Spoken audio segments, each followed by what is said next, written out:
The less you are, the less you express your own life, the more you have. That is, the greater is your alienated life, the greater is the store of your estranged being.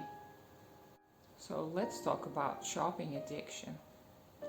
So for many years, I bought things thinking that they will fill the void in my soul, and I kept exchanging one thing for another.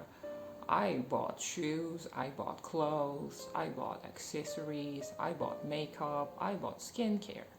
None of these things, however, made me feel any more whole. I would still feel inadequate. And the more I bought, the less control I felt over my own life.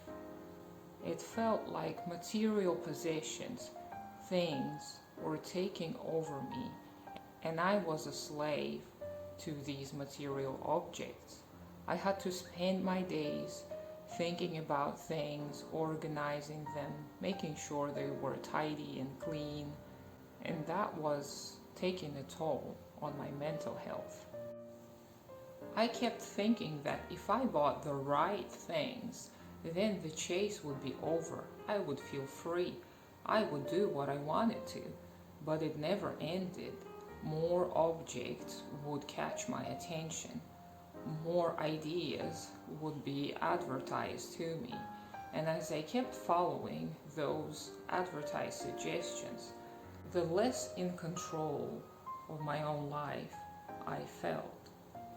So the quote that I just read earlier really spoke to me on a deep level. I realized that I was, in fact, alienating my own being from myself. And what it means is that I was substituting my true needs with needs that were somehow instilled into me through advertising and media. I believe that I was lacking things.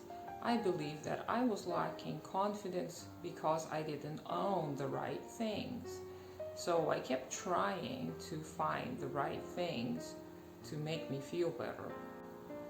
But the more I bought, the more I felt alienated from myself. I kept feeling like I was someone else. I kept feeling that I was trying to pretend to be a better version of myself, a better version of myself that I didn't know and that I didn't even choose to be and that I didn't even like necessarily. So as I kept on buying, slowly the thought crept upon me that maybe something is not wrong with me. Maybe something is wrong with the approach I was taking. And then I started looking into minimalism and zero waste and all of those environmentally concerned lifestyles. And as I was looking more into those more environmentally conscious lifestyles, I realized that I needed yet to buy more things to fit into this special group. And then I thought to myself, well, what's the difference if I have to keep on buying?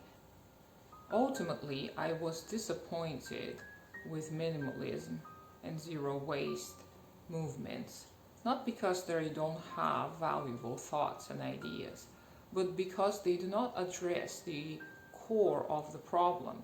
And again, in the quote I mentioned earlier, I believe the core of the problem is being pointed to, and that is that living in the modern society that is ruled by the idea of profit,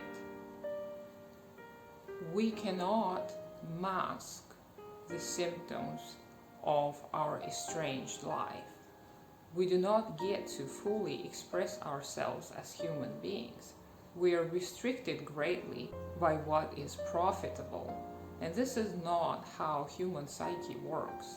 Our human souls, if you will, do not wish for profit. Our human souls desire other things, which I may address later.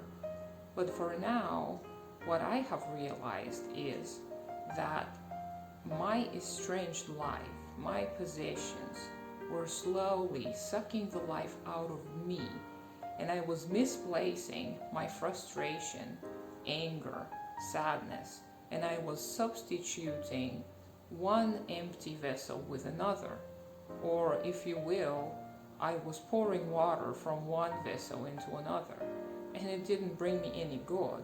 What I needed is to drink that water, to pour that energy into self-realization, which is trying to become the best version of oneself that benefits others.